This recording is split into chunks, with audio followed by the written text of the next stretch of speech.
Hey, I'm out here in the shop today, Sunday afternoon. I know there was a lot of interest in Donnie's old tractor Deere Power here, and I figured some folks might want to take a little closer look at it.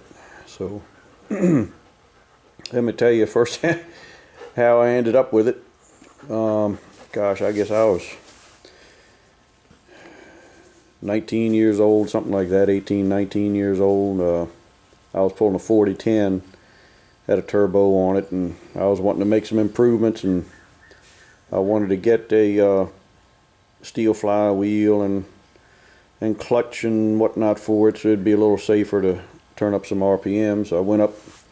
I noticed Donnie Thomas hadn't been pulling the last couple of years, and somehow or another I went up there and found him.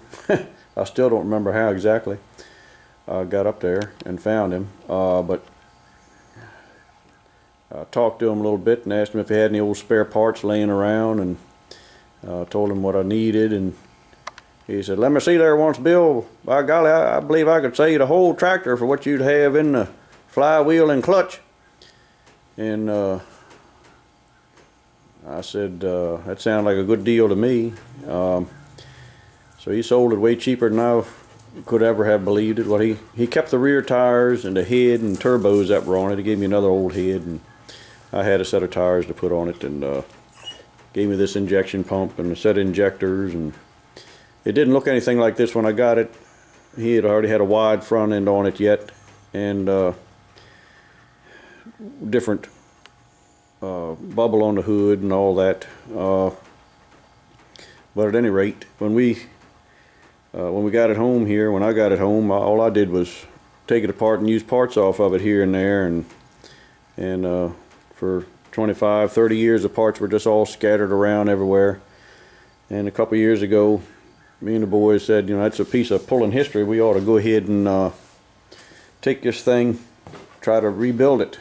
So we wanted to rebuild it like it was in around 1977. So we did. We chose that year because he was running pretty good and had the single front, and it just looked neat and it ran good. So most people remember it with the single front on it and stuff. So that's what we decided to restore it that way.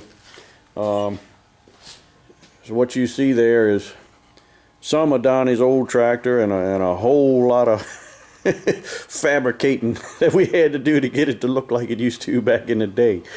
You got the twin turbo set up with a John Deere intercooler here upside down, and but first it goes through the pipes up to the Mac intercooler up front, blows through that, and then it goes back through to the John Deere intercooler.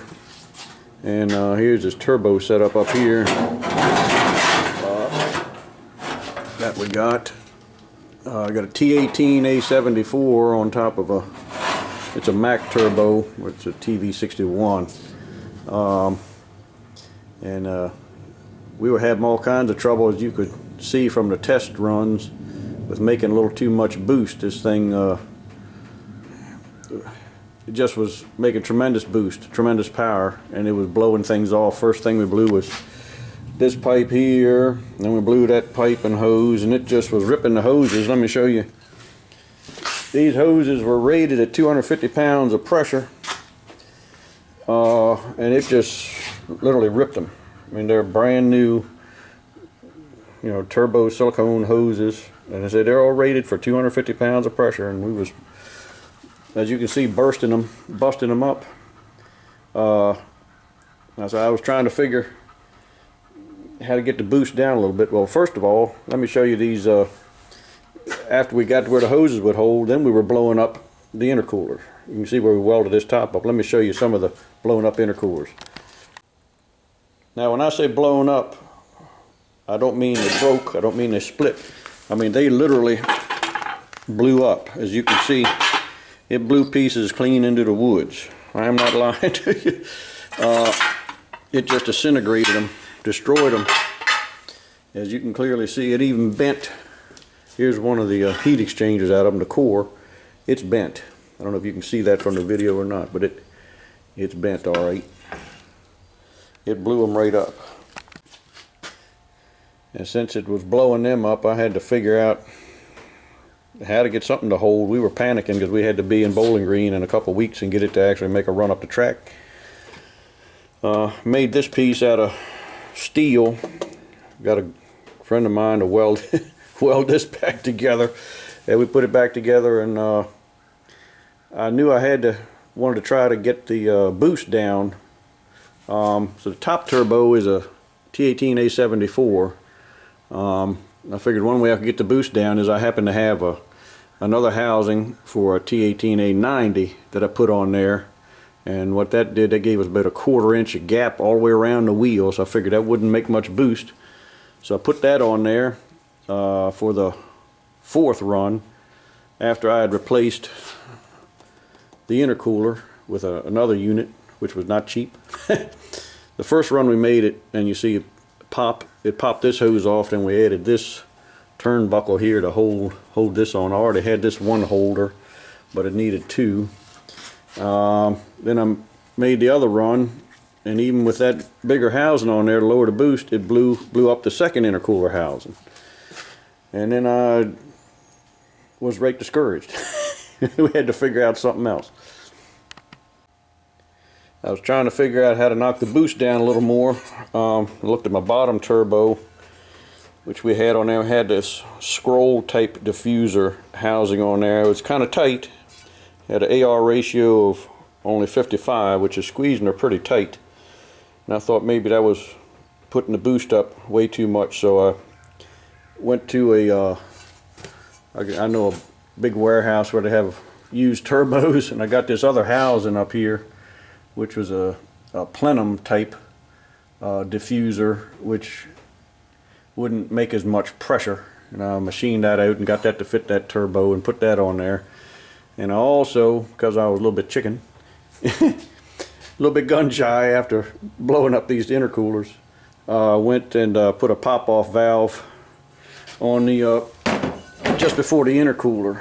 And at any rate, I set it for about 80 pounds. So then we went out there and I made that successful thumbs up run with 80 pounds of boost, and I figured that's just going to have to be what I need to do to get up the track at Bowling Green. It's not going to run like we want it to run, but we kind of weighed it in the balances and said, hey, it's better to make a successful run, drive it off the track, than you know, blow something off the a hose or a pipe or something and hardly even move and then have to be towed off. So that's what we decided to do, because it was even distorting the bends in the hoses. This hose, I mean not the hose, the pipe, it distorted this bend. The pressure was distorting it.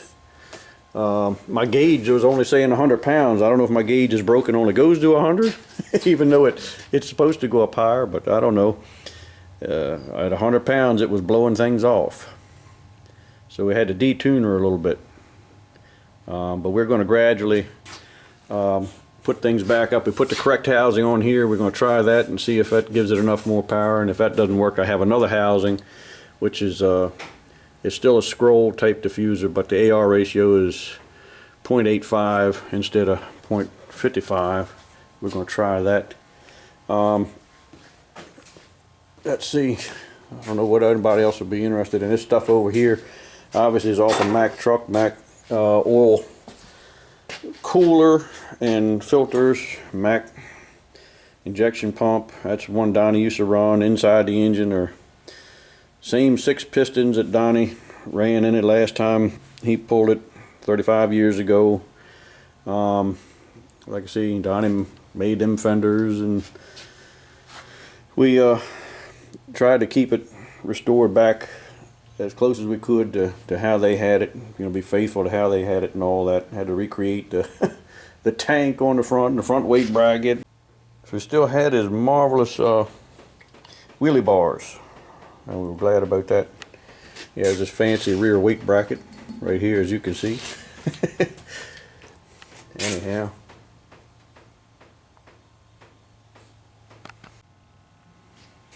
you know, we were very honored and pleased and privileged to be able to go out there to Bowling Green. Really enjoyed it, enjoyed meeting a lot of people, and hope to be able to go out there and do it again sometime.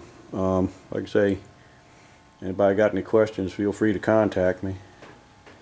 I'm glad to answer them. Love talking about this old stuff. Maybe y'all can give me some pointers on it.